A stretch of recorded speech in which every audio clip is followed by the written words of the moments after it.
Greetings, everybody, and welcome to version 2 of our psychiatry lectures. This is going to be a talk on mood disorders. Now, you may be wondering why I'm putting together a second version of our psychiatry lectures, and the reason is because even though I made our first version only about 2.5 years ago, since that time we have a new DSM. The DSM has been updated. We have now the DSM-5, which is called the Diagnostic and Statistical Manual of Mental Disorders, 5th edition, and this has supplanted what we had before, which was the DSM-4 TR.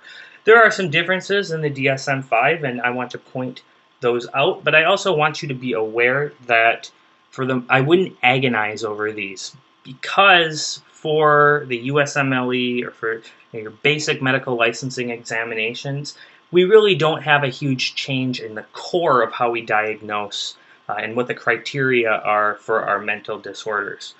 I don't expect you're going to be asked on these little tiny differences that have changed, and the reason also is because a lot of psychiatrists are just getting used to this themselves. And since you're trained by those psychiatrists, you're probably not going to be expected to know more than they do. So I would expect, in the coming 3, 4, 5 years that the USMLE will maybe enact some of these changes into their questions. But for the near future, I wouldn't expect to be asked anything too detail-oriented about these changes. But I'm going to include them nonetheless because I want you to have a holistic idea of how psychiatry is practiced today on the cutting edge of things. We're going to talk about mood disorders here. The first thing you want to nail down when thinking of mood disorders is the difference between mood and affect. So a mood is something that the patient feels. It's up to them. A patient may say they're in a depressed mood, or they're in a normal mood, or they feel fine, they don't feel fine, they feel elated, they feel tired. That is up to them. So a mood is your own subjective description of your own internal state of being. A lot of times we like to ask a patient, how do you feel on a scale of 1 through 10? That sounds simplistic, but it's actually a really good way of just gauging a patient, especially if you're seeing them frequently, like maybe every month or every 2 weeks. Good way of gauging sort of the volatility of their mood and kind of where they're at. So patients who are depressed typically will not report feeling an 8 out of 10. Now, on the other hand, an affect is how the patient displays their mood. So this is something that you will write down as how you perceive the patient. It's not necessarily how the patient describes themselves. So as you look at people on a day-to-day basis, you may look at your friends, you may look at your family members, you kind of know how they appear. You know if something's wrong. So if somebody's not talkative, they're not making eye contact, they appear disheveled, you note these things. And an affect is just that. It's the external display of one's mood. Now, typically, the mood and affect will be congruent. They'll reflect one another. So a depressed patient will be more likely to be staring down at the ground, speaking monotonously. They'll appear depressed. And in that case, mood and affect are congruent. There might be some patients, especially men, who will they'll say they're a 7 or an 8 out of 10. I'm fine, I'm doing okay. But when in fact their affect is blunted and they appear depressed, in that case, mood and affect are discongruent. And so this is why it's important to know the difference between mood and affect. Now, as far as moods, a wide range of moods are normal. So when a patient describes themselves as a 6 out of 10, maybe yesterday they were feeling an 8 out of 10, maybe tomorrow they'll be a 7 out of 10. You can have a range of moods, and you can superimpose this to your own experience. Maybe today you woke up feeling kind of blah, a 5 out of 10. Tomorrow, maybe you'll feel a 7, and maybe this weekend, because you don't work, you'll feel like an 8 or a 9 out of 10. That's fine. And what you want to do is make sure that the patient's mood is congruent with their situation. So if, for instance, you just lost a loved one, it's totally expected that you're not going to be a 7 or an 8 out of 10. You may be a 4 or a 3 even. So you really need to correlate this to the clinical situation and use your judgment. Fluctuations are normal. Like I said, very few people are going to be a 7 out of 10 every day. will vary, maybe from a 5 out of 10 to an 8 or a 9 out of 10, depending on the situation. So nobody is going to be the same on a day-to-day basis, but you really need to look at their history, look to see if there's any changes in how they're behaving or how they're functioning. Mood disorders occur when a patient's mood is not controllable, and this is very important, causes impairment in their daily life. So there are some people who may say they're a 3 or a 4 out of 10, but they're going to work, they're doing fine, they're putting food on the table, they're taking care of their kids, and they enjoy life, and they just say they're a 3 or a 4 out of 10. Having a down mood is not diagnostic of major depressive disorder. You have to have other problems that are causing impairment in your daily life. So I don't want you to look at mood and think, oh, this patient says they're a 3 out of 10, they must be depressed. That can be an indicator that you should ask questions that can steer you towards a possible diagnosis of depression. But just because a patient's mood is down does not mean they're depressed. The important thing is, if they are depressed, it will cause an impairment in their daily life. Mood disorders tend to affect women more than men. Now, there's a big caveat with this. First of all, in Western culture, women tend to be more open about their feelings. And if you're more open about your feelings, it's going to be much easier for you. If the patient is much more open about their feelings, it's going to be much easier for you to diagnose them with any kind of mood disorder if it's present.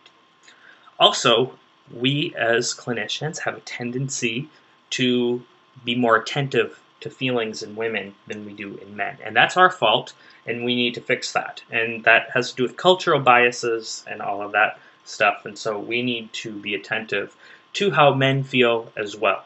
Even though men are less likely to want to talk about their feelings, you need to break that ice there.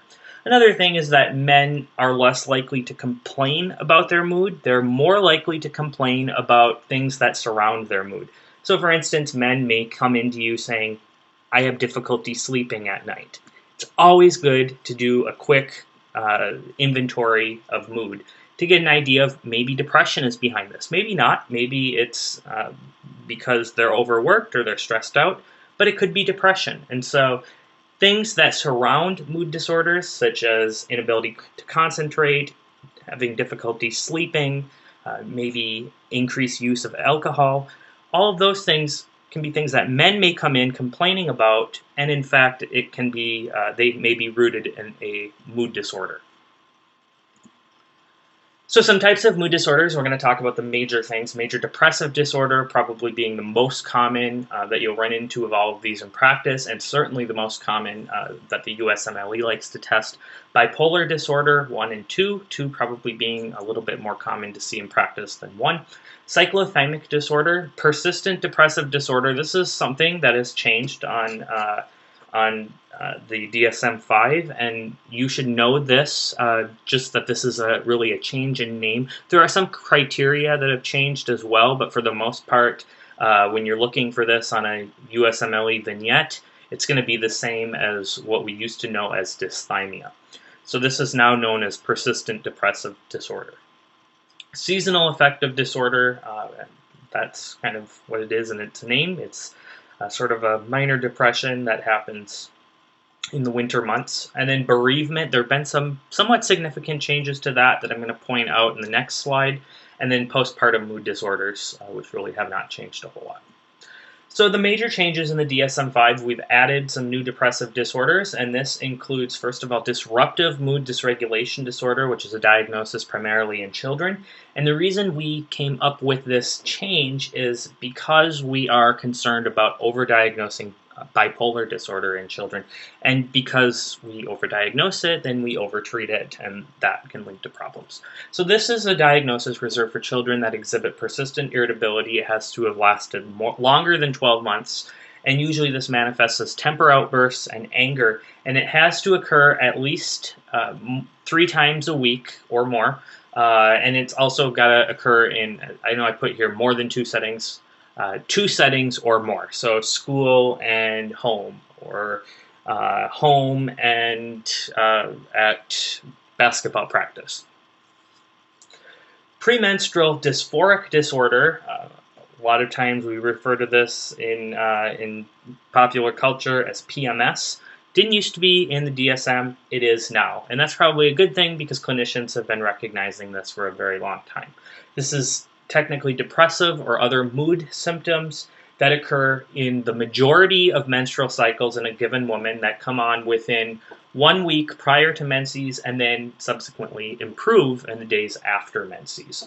And if you go in and look at the DSM-5, I'm not going to talk about it here because I don't think you're going to be asked specifically about premenstrual dysphoric disorder, but if you go ahead and look in the DSM-5, you'll see that a lot of the criteria for premenstrual dysphoric disorder are consistent with the SIGI CAPS criteria that we use for major depressive disorder.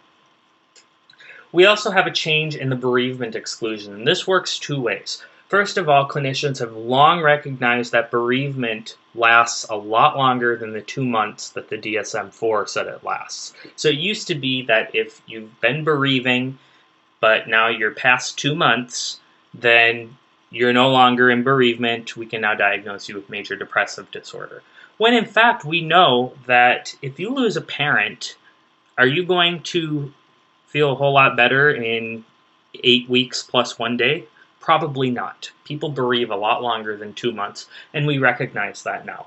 Now, on the other hand, on the other sort of end of the spectrum here, we also recognize that patients can have major depressive disorder superimposed upon bereavement. So you can have such bad bereavement that it's not really bereavement anymore. It's truly major depressive disorder. And the reason this is important is because there are some patients who may be bereaving, but we really need to treat them because they're at risk for some severe manifestations of major depressive disorder, particularly suicidality. So DSM-5 in general makes the difference between bereavement and major depressive disorder much less clear. And this is fine because in reality, major depressive disorder in association with bereavement or a patient with protracted bereavement that's lasted longer than the previously thought 2 months, really they are unclear and they are difficult to distinguish. And so what the DSM-5 says about this is, quote, although such depressive symptoms may be understandable or considered appropriate to the loss, the presence of a major depressive episode in addition to the normal response to a significant loss should also be carefully considered. So this is what I was talking about with depression and bereavement superimposed upon one another. This decision inevitably requires the exercise of clinical judgment based upon the individual's history and cultural norms. So this last sentence here that DSM-5 throws at you is basically, we don't really know in all cases how to differentiate these two. Use your clinical judgment. We can't possibly put all the criteria here to be perfect. And so there are some things to keep in mind. Major depressive disorder and bereavement, like I said, can coexist. Also, patients who have a past medical history of major depressive disorder, even if they don't have it now, if they suddenly hit something where they're now bereaving, so say they lost a sibling or they lost a loved one, they are at higher risk for lapsing back into major depression from their bereavement. And then also, if bereavement is severe enough to where you have concern about the safety for the patient, or you feel like this is something we really need to address beyond just counseling and saying it's going to get better, you can give some of the same agents, the SSRIs, that we give for depression for patients who are going through bereavement. All right, so now that I've belabored that, let's talk about major depressive disorder. The diagnosis for major depressive disorder is exactly the same as it has been for a long time, and that is this constellation of symptoms, which we know as SIGI CAPS. You have to have at least 5 of these for 2 weeks or more. So put very simply, and on the USMLE, they will give you a litany of these symptoms, and you'll see that they have at least 5 of these following 8 symptoms, and they've had them for at least 2 weeks or more. And this is important. This is the cutoff. So if you've only had this for 13 days, can't diagnose major depressive disorder. It's got to have lasted for 2 weeks or more. So SIGI CAPS, the S stands for sleep changes. So they may be sleeping more, they may be sleeping less. I stands for interest, the loss thereof. So they've lost interest in things that used to interest them. We call this anhedonia. That would have been probably the word Freud used. Basically means loss of pleasure. So I used to get pleasure out of watching the football game on TV. Now Sundays come, football games on TV, I'd rather sit down in my room and sulk. G stands for guilt. It can also be feelings of worthlessness, and you see worthlessness, feelings of worthlessness rather than guilt in the elderly. So those sound the same, but they may be described differently. So G stands for guilt. E stands for a lack of energy, and that can be related to the sleep changes. But even in patients who don't have those sleep changes, there may be a loss of energy. Or in patients who perhaps have hypersomnia, where they're sleeping more, they may still have a decrease in energy. D is distractibility or a loss of concentration. Sorry, that's C. Loss of concentration or distractibility. A is appetite changes. Usually, these patients are going to be eating less. However, in some cases, they will be eating more. So it's just change in appetite. P stands for psychomotor agitation, but it can also be psychomotor retardation. And then S stands for suicidality. This can be a passive or an active suicidal ideation. So remember, active suicidal ideation is where the patient actually has a plan. These patients need to be hospitalized. Passive suicidal ideation is much more common. This may be even something you felt one time or another where you just feel like you might be better off dead. That's passive suicidal ideation. Those patients don't necessarily need to be hospitalized, but this certainly fits the criteria for the last S. So it can be described as suicidality, passive or active suicidal ideation. It can also be described as a preoccupation with death. So the patient is thinking about being dead frequently. They're preoccupied with the idea of death. Okay, what I want to point out here, and I want to get this out right now, is that patients who are older, they have a tendency to have some quirks with these symptoms. So patients who are older, elderly patients who are depressed, are more likely to have somatic complaints. So you might consider one of these S's, you could consider somatic complaints as well. They may be to the point of hypochondriasis. A lot of times that S, or those somatic complaints, will be manifested as fatigability, easy fatigability. That is something that features very saliently in older adult patients, elderly patients. They may not even come in complaining of feeling down. They may be complaining of feeling tired. And that's a big deal because a lot of clinicians will take elderly patients who come in saying they're tired and don't have any other complaints and say, well, you're just old. You're tired. It's part of getting older. And indeed, there are some patients who truly aren't depressed. They're older, they're tired, and that's what it is. But anytime you have an older patient comes in saying they've been more tired recently, you've got to work them up for major depressive disorder. That's totally a red flag. Another thing is that older patients are more likely to describe the guilt part of SIGI CAPS as worthlessness. They feel they devalue themselves. And that's kind of part of your of getting older. There's that period where they have worthlessness versus fulfillment. I can't remember who came up with all those. I think it was Erickson, where you have each of those stages of life. But they have a tendency to manifest this guilt as more of a worthlessness feeling. They don't feel they're worth anything to society. They don't feel they're worth anything to their family. This can be a despair in these patients. And then patients who are older that have depression are more likely to exhibit the psychomotor agitation or retardation. And then they're also more likely to have psychotic delusions with their major depressive disorder. And that's going to change the classification of your major depressive disorder if indeed they do have psychotic delusions.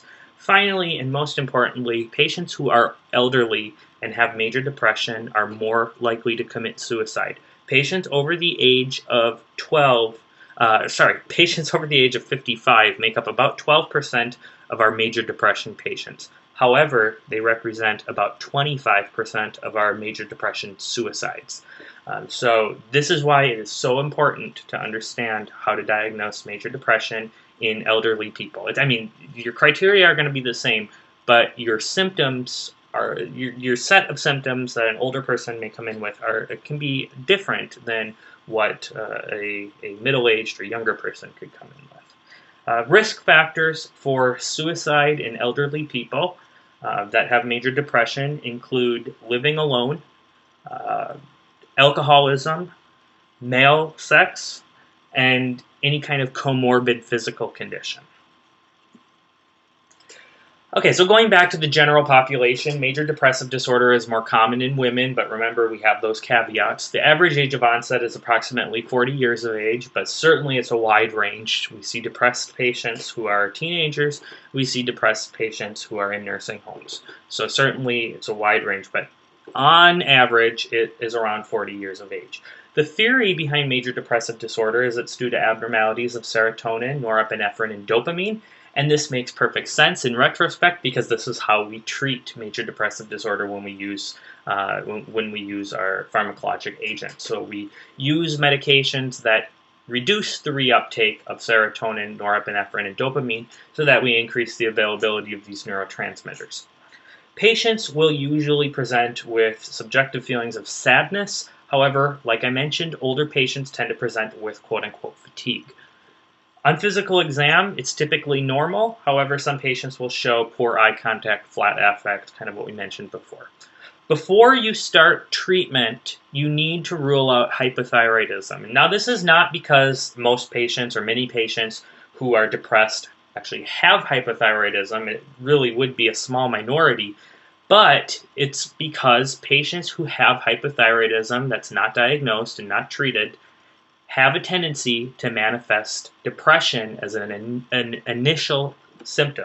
So look for a patient who comes in depressed who also has a history of weight gain, recent weight gain. We would not normally expect that in depression. We would expect perhaps a weight loss. So look for anything that might point you towards hypothyroidism. But regardless, we want to get a thyroid panel before we start before we start treating a patient for depression. Now you may get a thyroid panel and prescribe them Celexa on the same day. That's certainly fine. But you want to rule out hypothyroidism in a new depressed patient.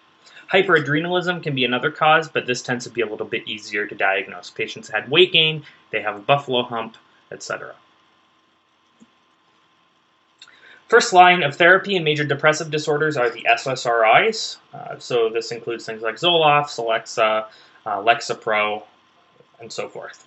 Now, with the SSRIs, important to remember what some of these side effects are. They can be GI distress, they can be weight gain, and then in men, it's going to commonly be sexual dysfunction. So this can be erectile dysfunction, anorgasmia, issues with ejaculation. Why is this more of an issue in men than in women? The reason is probably not because it just affects men more than women, but because in order for men to function sexually, they need to obtain an erection, and in most cases, it's quite visible if they're not having an orgasm. Whereas for women, they don't really have a need to get any kind of erection. Of course, there is increased blood to the clitoris and all that analogous stuff. But at the same time, they can also fake an orgasm, and there are differences in how a man needs to function sexually than how a woman needs to function sexually. And a lot of men, including men who are depressed, maybe even more so, have anxiety about their sexual function. So you see this a lot in men. You put them on an SSRI, a week later, it's, "Doc, I can't do this. I can't do it in the bedroom. I need something because this medication is not tolerable for me." And for those patients, men or women who complain about sexual side effects, you can use a drug called bupropion, and that tends to be the go-to drug for patients who are not doing well on SSRIs because of sexual dysfunction. Bupropion is marketed as Wellbutrin, also happens to be marketed as Zyban for patients who are trying to get off smoking. So remember that sexual side effect is very problematic when we're treating patients with SSRIs. Certainly not all patients, but you should be aware of that because unlike the GI upset or maybe a little bit of diarrhea when you're starting, the sexual side effects really don't go away with continued use of the SSRIs. And so because this can so profoundly impact the patient's quality of life, you need to know what to do when this happens. You should also arrange or encourage individual psychotherapy.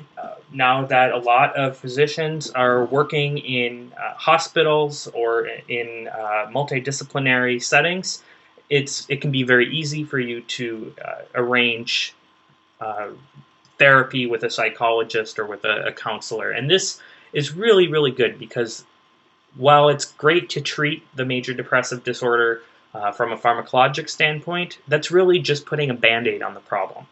So psychotherapy can be useful for the patient's long-term success. Electroconvulsive therapy will often be an answer choice on the test. It's pretty much always the wrong answer choice. We used to do this back in the dark ages of psychiatry in the 30s, 40s, 50s. We do still do it in some very, very, very limited cases, and these are cases where we've tried SSRIs, we've tried psychotherapy, patient still has major depressive disorder, and they're a danger to themselves. Electroconvulsive therapy is used very rarely in cases where we've tried absolutely everything and the patient is still a danger to themselves. So in other words, it's a last resort. Okay, so moving on to mania. Mania is something that we see in patients with bipolar disorder, and the mnemonic for mania is dig fast. So D stands for distractibility. I have Homer Simpson here, distracted by, looks like some kind of video game, but I think initially when the author made this, it was donuts. I stands for insomnia. G stands for grandeur, delusions of grandeur. We might just call this arrogance. Delusions of grandeur, though, are usually more on the psychotic end of things, where a patient has these ideas that they're somebody much more important than they are. F stands for flight of ideas. So these are patients who they really can't stay focused on one topic, and as you're interviewing them, you realize that they just become very tangential. A stands for an increase in activity. So perhaps you're dealing with a college student, a sophomore in college. They got involved in 12 different clubs, 3 different fraternities, and suddenly then they drop out of it. That is increase in activity. Also, you may see an increase in libido, and that also kind of fits in with this increase in activity. There may be a decrease in sleep. Often there is a decrease in sleep, but that doesn't affect their ability to, let me put that another way, it doesn't affect their, it doesn't cause them to have fatigue. So they're getting 2 or 3 hours of sleep per night. You would expect them to be tired, but in fact they don't complain of a loss in energy. And then finally, T just stands for talkativity. So distractibility, insomnia, delusions of grandeur, flight of ideas, increase in activity or libido, a decrease in sleep, and talkativity. So what's the difference between mania and hypomania? They both have the same symptoms, and that's those dig fast symptoms. However, mania causes a disturbance in the patient's life, whereas hypomania does not. Really, hypomania is more of a subclinical diagnosis. That sounds like sort of a paradox, but it is subclinical, usually diagnosed in retrospect. It's not uncommon for somebody to be hypomanic and never come in for any kind of psychiatric complaint. But it is good to diagnose in retrospect, because a patient who has had a hypomanic episode in the past, if they have major depressive disorder, they are now no longer labeled as major depressive disorder, even though they may be treated the same and everything as far as how we manage them is the same. They're no longer labeled as major depressive disorder. They have major depressive disorder plus at least one episode of hypomania, then they now are under the criteria of bipolar II disorder. So for that reason, because a patient may have only ever had one hypomanic episode in their entire life, now if they have major depression, it's not major depressive disorder anymore, it's bipolar II disorder. So you'll see a lot of patients labeled bipolar II, but they haven't had any symptoms of mania in 20 years. But that's the criteria that we use. On the other hand, bipolar I disorder needs to be at least one manic episode. So this is an episode where they fit the dig fast criteria, but they have flat out mania, where it causes a disturbance in the patient's life. So what do we mean by mania versus hypomania? Other than that it causes disturbance in the patient's life, well, what does that disturbance mean? So let's say that I am a 30-year-old woman. I went on a huge shopping spree, charged up my credit cards.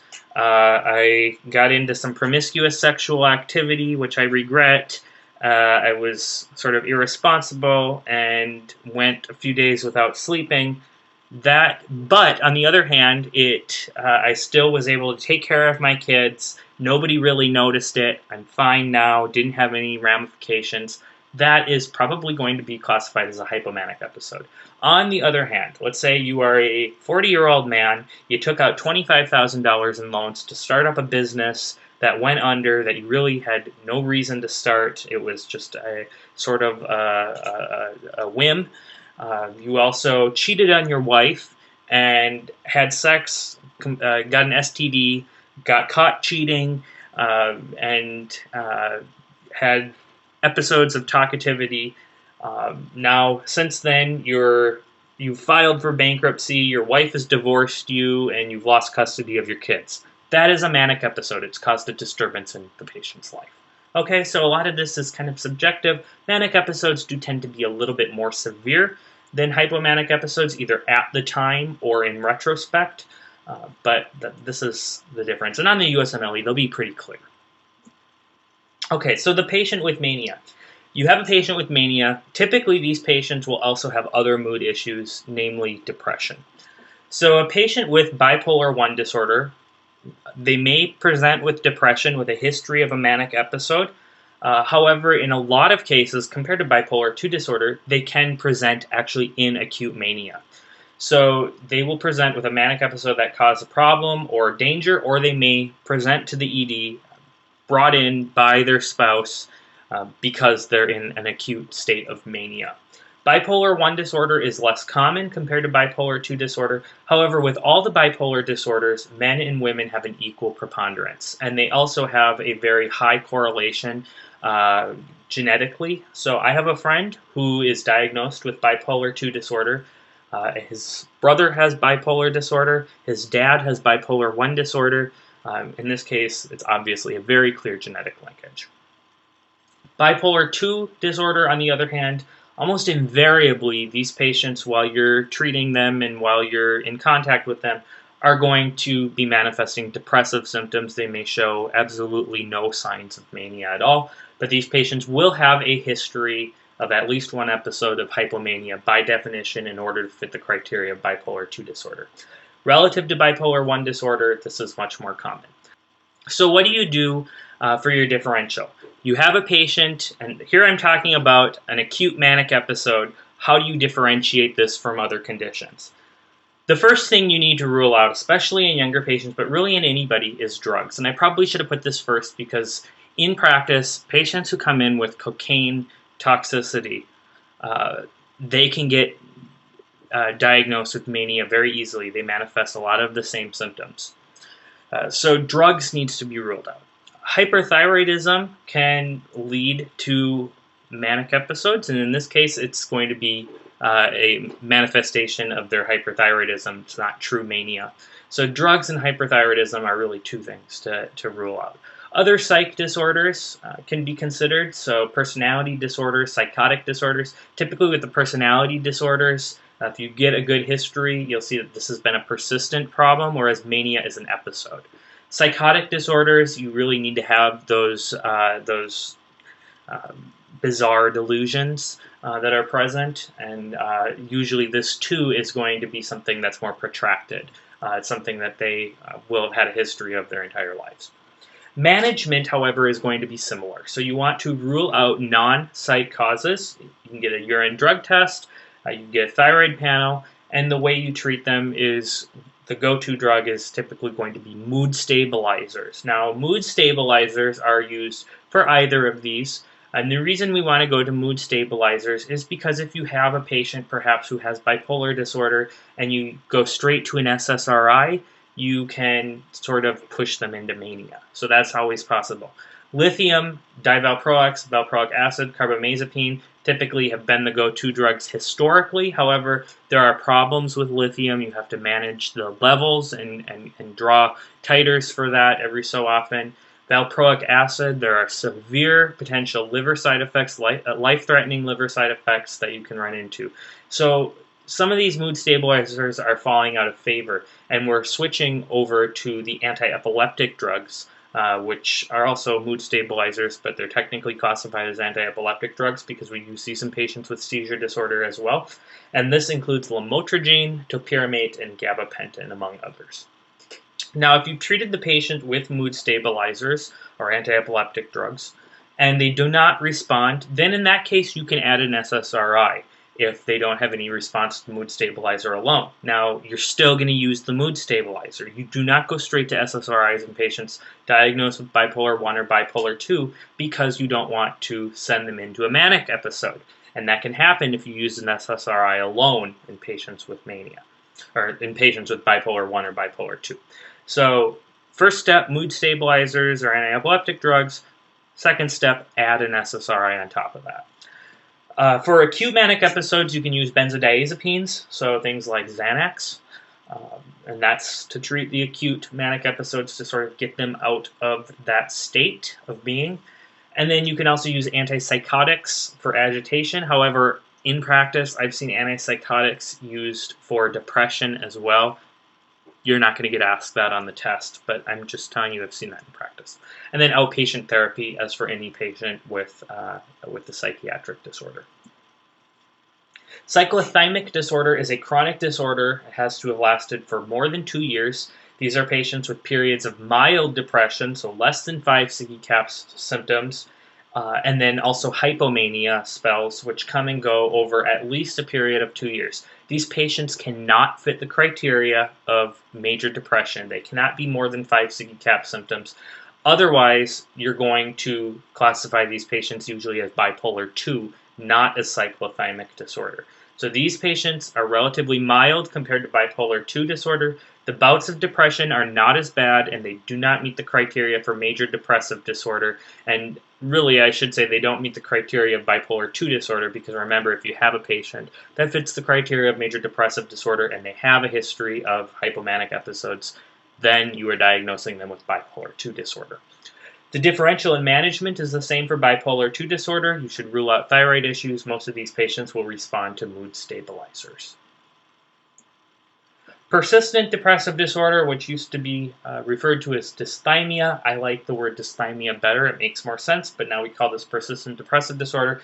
This is a chronic disorder lasting for more than 2 years, in which you have periods of mild depression, less than 5 CAPS symptoms, which last for more than 2 years. So what does this mean? This is just the same as cyclothymia, except you don't have any periods of hypomania. You just have this sort of lingering, protracted, but less severe depression, and it has to be more than 2 years. Remember that the cutoff for major depressive disorder is 2 weeks. This is 2 years, so this is a much more chronic disorder.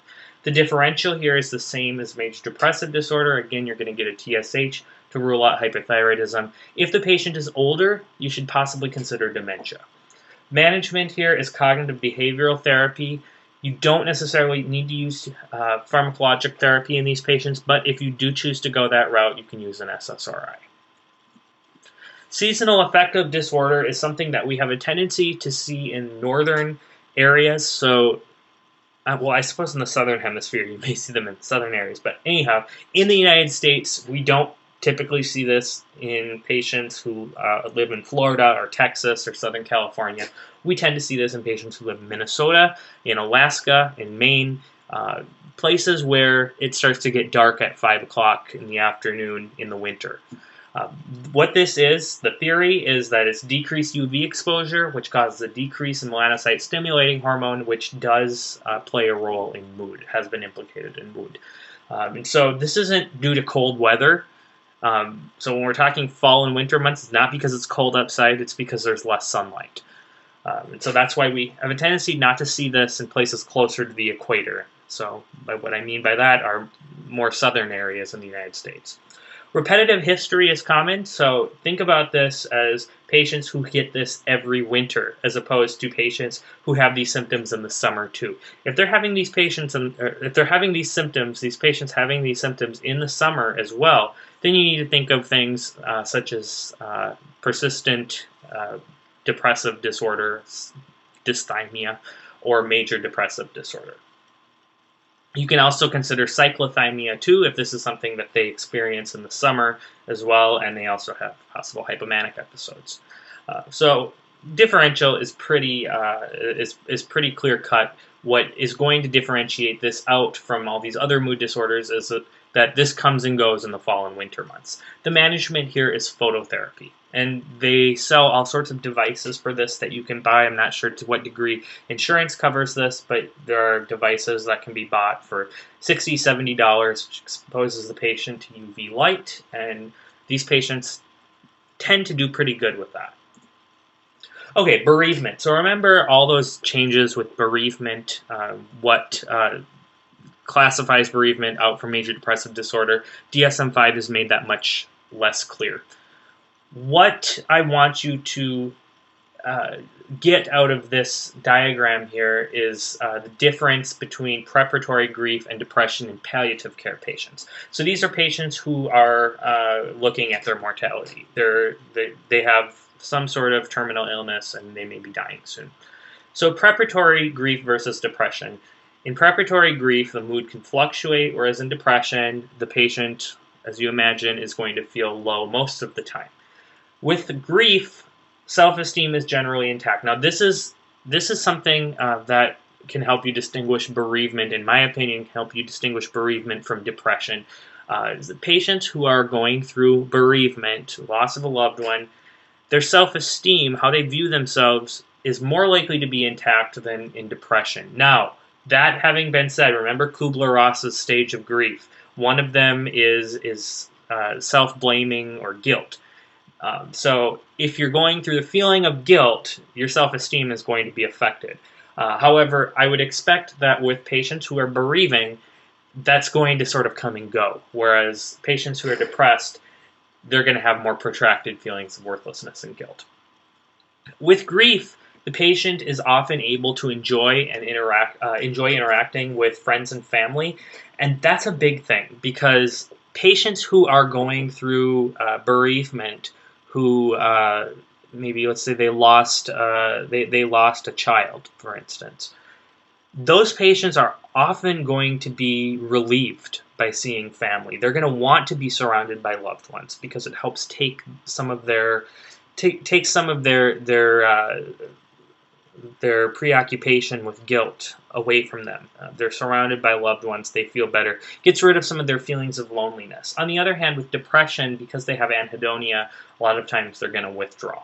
These criteria are not cut and dry, okay? So you can certainly have a patient who is in bereavement who's more like some of these depressed symptoms as opposed to a patient who is depressed who usually will always have these depressed symptoms. So it's difficult to tease these two apart, and that's really what the DSM-5 was getting at. But what I wanted to illustrate from this is that there are some subtle differences between bereavement, especially in patients who are looking at their own mortality, compared to patients who are just sort of your garden variety depression.